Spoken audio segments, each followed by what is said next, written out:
Saudara, kita akan langsung bergabung ke Amerika Serikat untuk melihat bagaimana ataupun pernyataan apa yang disampaikan oleh Menko Perekonomian Erlangga Hartarto terkait dengan kesepakatan tarif dagang bersama Amerika Serikat berikut ini. Untuk pembelian energi, pembelian agriculture, dan juga untuk pembelian lain yang nanti Pak Rosan akan menjelaskan, itu nilainya sebesar 38,4 miliar. Juga ada sektor teknologi. Nah, di samping itu juga ada pengembangan critical mineral. Dalam hal ini adalah perpanjangan daripada Freeport McMoran dari 2041 sampai 2061. Kemudian ada pembelian jagung, pembelian cotton, kemudian terkait dengan shredded worn clothes, kemudian terkait dengan furniture, terkait dengan oil field recovery. Kemudian juga ada hilirisasi dari pengembangan silika sampai silika iron untuk produksi semikonduktor. Di samping itu juga ada juga kerjasama antar kawasan industri ataupun kawasan perdagangan dengan perusahaan Amerika. Nah, hari ini tadi pagi Bapak Presiden langsung menandatangani kerjasama Agreement of Reciprocal Trade yang diberi judul Toward a New Golden Age for the US-Indonesia Alliance, dan ditandatangani secara bersama baik oleh Bapak Presiden Prabowo maupun Presiden Donald Trump. Dan dalam pertemuan bilateral antara kedua pemimpin itu berjalan cukup lama, selama 30 menit sesudah kegiatan Board of Peace tadi pagi. Dan dokumen terkait dengan Agreement on Reciprocal Trade ini lampirannya itu tadi juga dilanjutkan bersama di kantor daripada USTR, Ambasador Jamieson Greer. Indonesia dan Amerika Serikat sepakat untuk memperkuat kerjasama ekonomi dan mendorong pertumbuhan ekonomi, dan ini salah satu daripada perjanjian yang membentuk Council of Trade and Investment, sehingga ini menjadi forum ekonomi kedua negara, dan ini hasil daripada Agreement of Reciprocal Trade, sehingga seluruh persoalan investasi dan persoalan perdagangan antara Indonesia dan Amerika nanti akan dibahas dulu di dalam Council of Trade. Apabila terjadi kenaikan yang di luar terlalu tinggi atau hal yang dianggap bisa mengganggu neraca daripada kedua negara. Tujuan dan visi perjanjian adalah untuk mewujudkan kemakmuran ekonomi bersama, rantai pasok yang kuat, dan menghormati kedaulatan dari masing-masing negara. Jadi saya garis bawahi, menghormati kedaulatan dari masing-masing negara itu menjadi bagian daripada perjanjian yang ditandatangani.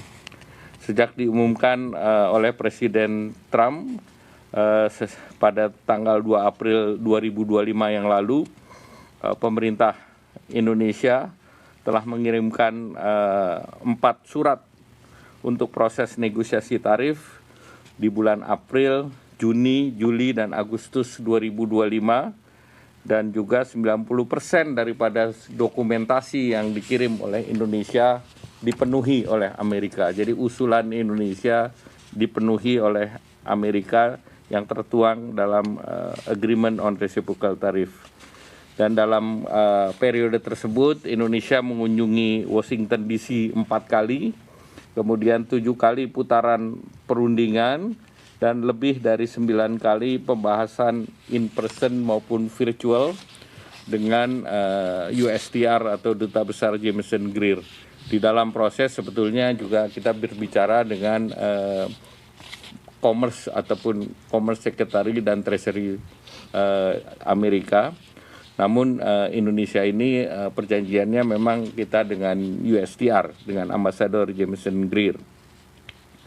Kemudian AS melakukan penurunan pengenaan tarif resiprokal bagi Indonesia Itu seperti yang dituangkan dalam joint statement yang lalu, dan berbeda dengan berbagai perjanjian ART dengan negara lain, Amerika sepakat untuk mencabut pasal-pasal yang non kerjasama ekonomi, antara lain untuk terkait pengembangan reaktor nuklir, kemudian terkait dengan kebijakan Laut Cina Selatan, terkait dengan pertahanan dan keamanan perbatasan, sehingga murni ART kita adalah terkait dengan perdagangan.